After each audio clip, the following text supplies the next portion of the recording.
Hello दोस्तों, नमस्कार। मेरा नाम है प्रवीण शर्मा और आप देख रहे हैं transport and lorry problem channel. दोस्तों, ट्रांसपोर्ट में जो परेशानियां हैं, जो दिक्कतें हैं, वो कम होने का नाम नहीं ले रही हैं किसी भी प्रकार से। दिन पर दिन, आए दिन नए खर्चे, नई परेशानियां गाड़ी मालिकों के साथ बढ़ती जा रही हैं। तो दोस्तों, मेरा कहने का तात्पर्य ये है, जब तक हम एकजुट होकर और एक साथ मिलकर किसी प्रकार का कोई एक्शन नहीं लेंगे, सरकार को जब तक कम से कम हज़ारों लाखों की संख्या में लेटर नहीं पहुंचेंगे, तब तक सरकार की आंखें नहीं खुलेंगी। वो दिन पर दिन टोल टैक्सों को बढ़ाते रहेंगे। नए से नए टोल टैक्स दोस्तों लग रहे हैं, बढ़ रहे हैं। मैं देखता हूँ हर दिन रोड पर, जो रोड शहर के अंदर भी आ रही हैं, ये जो थोड़ा दूरी पर है 10-5 किलोमीटर, शहर के अंदर 2-4 किलोमीटर तक पर टोल टैक्स लगा दे रहे हैं। अभी हमारे रुद्रपुर में पंथनगर जगह पड़ती है, वहाँ टोल टैक्स नहीं था, वहाँ भी एक टोल टैक्स उन्होंने तैयार कर दिया है, जो कि स्टार्ट होने वाला है कुछ समय के बाद। अब मुझे बताओ, आए दिन हम लोगों का टोल पंथनगर जाने का काम रहता है, या रुद्रपुर से पास किच्छा जाने का काम रहता है, या टोल लगा दिए हैं इन्होंने। अब क्या हम उनके सबके पास ही बनवाते रहें हैं? तो कायदे में तो उनको आधार कार्ड देख के या लोकल की गाड़ी का नंबर देख के, जो नंबर को छोड़ो, आधार कार्ड देख के गाड़ी निकलने देनी चाहिए, लोकल की जो गाड़ी है। अब कोई आदमी 4 बार किच्छा जाएगा, 4 बार आएगा, या कभी ऐसा होता है कि किसी को महीने 2-4 बार ही जाना है। तो बहुत सारी दिक्कतें ये लोग पैदा कर रहे हैं एनएचआई वाले, और सरकार के साथ मिलकर बहुत तगड़ा एक घोटाला चल रहा है दोस्तों। टोल टैक्स के द्वारा बहुत मोटी रकमें कमाई जा रही हैं। सरकार समझ लो कुछ नहीं कर रही है, कोई मदद नहीं कर रही है। जो हम टोल दे रहे हैं अनाप शनाप तरीके से, लाखों की एक गाड़ी एक महीने में 2-4 चक्कर चेन्नई के लगा दे, 2 चक्कर भी लगा दे, तो कम से कम वो गाड़ी 40 से 50 हज़ार के टोल देती है। तो ये जो 6 चक्का 10 चक्का गाड़ी की मैं लगभग बात कर रहा हूँ अभी मैं, और बड़े टेलर्स उनकी बात तो मैं कर ही नहीं रहा हूँ, गाड़ी के हिसाब से टोल कटते हैं। तो ये सरकार के साथ मिलकर बहुत बड़ी धांधलीगिरी हो रही है। और सरकार कहती है हमने वहाँ रोड डाल दिए, हमने पूरे देश का रोड बिछा दिए। नितिन गडकरी जी बड़े बड़े दावे करते हैं, रोड मंत्री जितने भी हैं अपने ये सब ये बड़े बड़े दावे करते हैं कि हमारी सरकार ने ये कर दिया, वो कर दिया। दोस्तों, किसी ने कुछ नहीं करा है। जो भी करा है आपने, हमने ही करा है। हमारे आपके ही वो पैसे हैं, उस पर तो एक तो हम रोड बनाने को पैसा दें उन कंपनियों को जो सरकार ठेका दे देती है। रोड बनाने के बाद उनको दुनिया भर का हम टोल दें, टोल पे भी जीएसटी दें। मैं ये नहीं कह रहा हूँ कि टोल मत लगाओ या टोल ना करो। अगर 100 किलोमीटर की दूरी से पहले कोई टोल लगता है तो वो एकदम गलत है। वो एक लीगल तरीके की लूटमार है, जो कि अलीगल नहीं है, लीगल तरीके। क्योंकि सरकार जो काम गलत भी करती है, वो अगर वो लीगली माना जाता है, तो ये लीगली तरीके का एक काम है।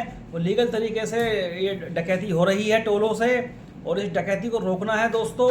नहीं तो ट्रांसपोर्ट जगत जो है, डीजल से ज़्यादा उसकी हालत ख़राब इन टोलों से हो जाएगी। टोलों के ऊपर किसी का ध्यान भी नहीं है। और जब टोल बढ़ते हैं ना, तो कोई सरकार, कोई पार्टी हमारी, या फिर हम जिनसे बिजनेस करते हैं, वो लोग हमारा भाड़ा भी नहीं बढ़ाते हैं। टोलों का तो बस ये लगा लो कि किसी को ध्यान ही नहीं है। टोल है यहाँ पर, डीजल थोड़ा बढ़ जाता है, घट जाता है, तो कोई 19-20 फर्क रेटों में आ भी जाता है। वो भी तब आता है जब मार्केट में गाड़ियाँ कम होती हैं, नहीं तो फिर तेल से भी कोई फ़र्क नहीं पड़ता। अब तो इतना हालात ख़राब हो चुके हैं ट्रांसपोर्ट लाइन के कि तेल कितना इतना कई जगह के भाड़े तो इतने कम हैं कि उतने पैसों में वहाँ गाड़ी पहुँचती भी नहीं है। अपने पास से पैसे लगाए गाड़ी बुलानी पड़ रही है। ये हालात हो चुके हैं। बताओ क्या कमाएगा मोटर मालिक इसमें?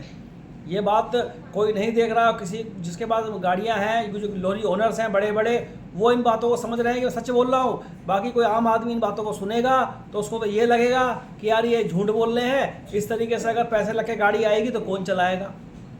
तो ये सत्य है एकदम, इसमें कोई असत्य नहीं है। इस वीडियो को सरकार के पास तो जरूर पहुँचाएँ, क्योंकि क्या करे लॉरी ओनर, क्या करे जब उसका वाहन 4-6 दिन 10 दिन खड़ा हो जाता है, तो वो मजबूरी में आकर के, ड्राइवर भी खाली बैठा होता है, परेशान होता है, तो वो सोचता है कि चलो जो भी है ड्राइवर की तनख्वाह जब तक निकले।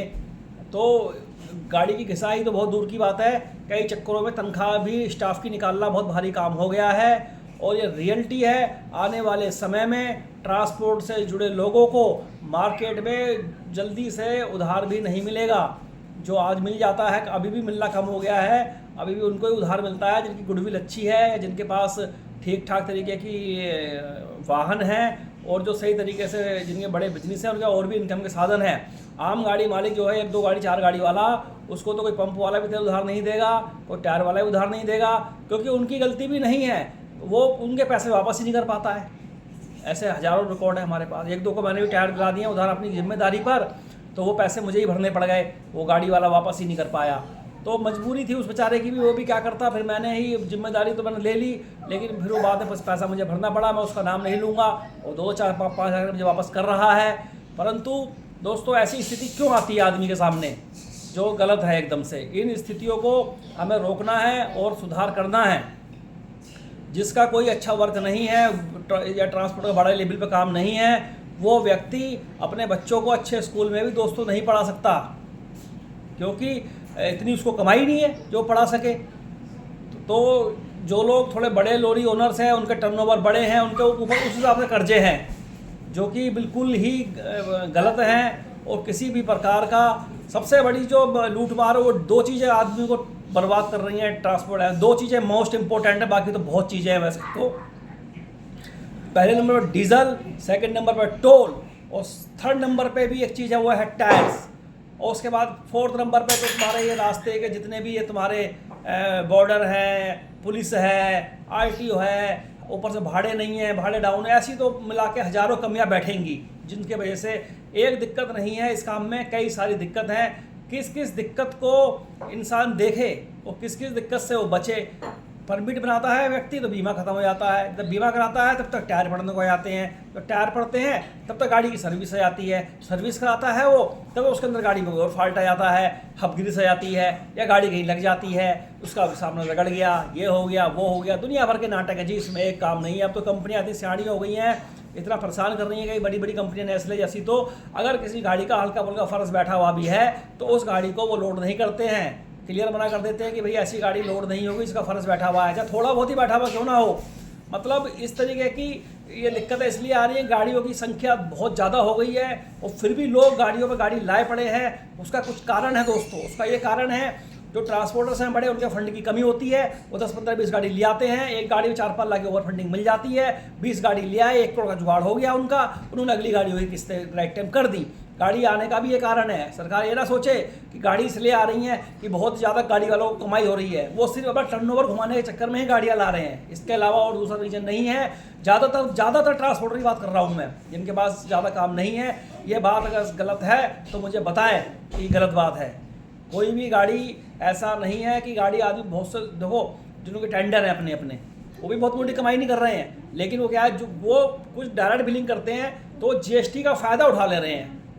बस उस फायदे के कारण वो लोग सोचते हैं, जो ऐसे रेटों में गाड़ियाँ लगती हैं कई बार तो, जो टेंडर 90-95 हज़ार का 18 टन का मल्टी एक्सल गाड़ी बात मैं कर रहा हूँ, गाड़ी कभी कभी 1 लाख में लगती है, परंतु उनकी जो जीएसटी उनको 12% रिफंड मिलती है, वो उसको भी कई कंपनियां अपना मार्जिन सोच ले रही हैं। तो जीएसटी रिफंड मिलने का सरकार से मैं कहना चाहता हूँ कोई फ़ायदा नहीं है, क्योंकि उतने ही रेट डाउन होते चले जा रहे हैं दोस्तों।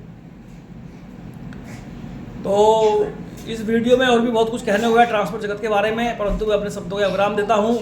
और आप इस वीडियो को लाइक सब्सक्राइब कर दें और मुझे बताएं इन बातों में कितनी सत्यता है। इसके अलावा मैं और कुछ बातें कवर करूंगा इस ट्रांसपोर्ट जुड़ी परेशानियों में, वो अगली वीडियो में करूंगा, क्योंकि ये वीडियो मैं 8-10 मिनट की बना रहा हूँ, बस ऊपर बनाना मैं फिर लंबी हो जाएगी, आप लोग देखेंगे नहीं।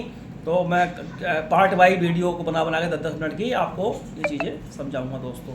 तो समस्याएँ बहुत हैं और ये बात जो मैंने बोली है बिल्कुल सत्य है, क्योंकि ये प्रैक्टिकल बात है दोस्तों।